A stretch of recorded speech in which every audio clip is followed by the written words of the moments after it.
हजरत उमर रजी अल्लाह ताला अन्हु का बुढ़िया की नसीहत से रोना। हजरत उमर रजी अल्लाह ताला अन्हु एक मर्तबा चंद सहाबा की जमात के साथ बड़े जरूरी काम से तशरीफ ले जा रहे थे। रास्ता में एक बुढ़िया मिली जिनकी कमर भी झक गई थी और लाठी के सहारे से आहिस्ता आहिस्ता चल रही थी। इसने हजरत उमर रजी अल्लाह ताला से फरमाया, ए उमर ठहर जा, कहाँ भागा जा रहा है। हजरत उमर रजी अल्लाह अन्हु ठहर गए और बुढ़िया लाठी के सहारे सीधी खड़ी हो गई और फरमाया, ए उमर, मेरे सामने तेरे ऊपर 3 दूर गुजर चुके हैं। एक दूर तो वो था कि तो सख्त गर्मी के जमाने में ऊँट चराया करता था और ऊँट भी चुराने नहीं आते थे सुबह से शाम तक। उमर, तुम ऊँट चरा कर आते तो खिताब की मार पड़ती थी कि ऊँटों को अच्छी तरह चरा कर क्यों नहीं लाया। तो इस बुढ़िया ने कहा कि तू ऊँट चराया करता था और तेरे सर पर टाट का कंबल का टुकड़ा होता था और हाथ में पत्ते झाड़ने का आंगड़ा होता था। दूसरा दौर वो आया कि लोगों ने तुझे उमर कहना शुरू किया, इसलिए कि अबू जहल का नाम भी उमर था।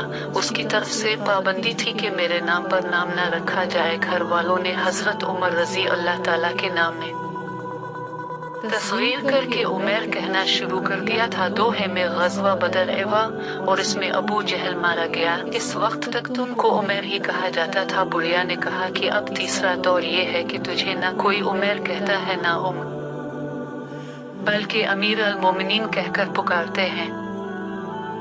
इस तमहीद के बाद बुढ़िया ने कहा, रियाया के बारे में अल्लाह से डरते रहना। अमीर अल मोमिनीन बनना आसान है मगर हक वाले का हक अदा करना मुश्किल है। कल हुकूक के बारे में बास बरस होगी, लिहाजा हर हक वाले का हक अदा करो। उमर रजी अल्लाह ताला ज़ारो कितारू गई है, यहाँ तक कि दाढ़ी मुबारक से टप टप आंसू गिर रही है।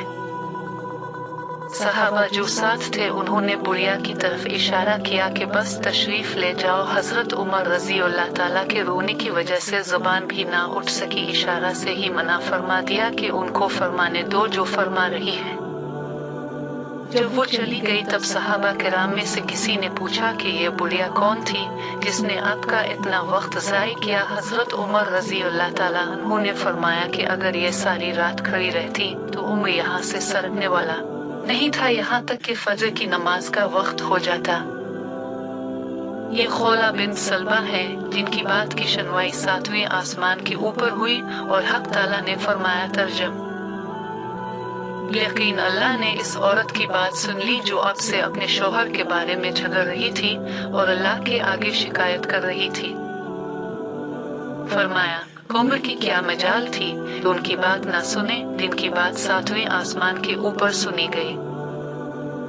हजरत उमर रजी अल्लाह ताला अन्हु का अपने इंतकाल के वक्त वसीयत करना।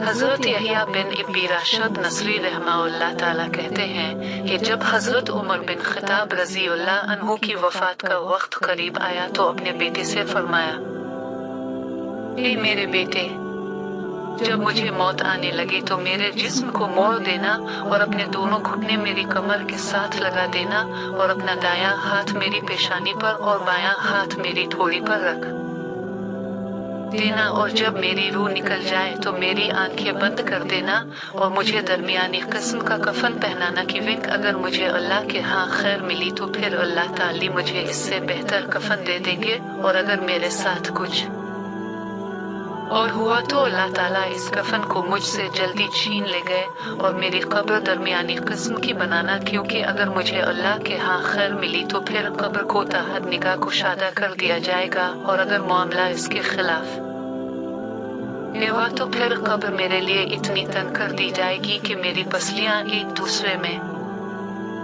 घुस जाएंगी। मेरे जनाजे के साथ कोई औरत न जाए और जो खूबी मुझ में नहीं है इसे मत बयान करना, क्योंकि अल्लाह ताला मुझे तुम लोगों से ज्यादा जानते हैं। और जब तुम मेरे जनाजे को लेकर चलो तो तेज चलना, क्योंकि अगर मुझे अल्लाह के हाँ खैर मिलने वाली है तो तुम मुझे इस खैर की तरफ ले जा रहे हो, इसलिए जल्दी करो। और अगर मामला इसके खिलाफ है तो तुम एक शर को उठा कर ले जा रहे हो, इसे अपनी गर्दन से जल्दी उतार दो।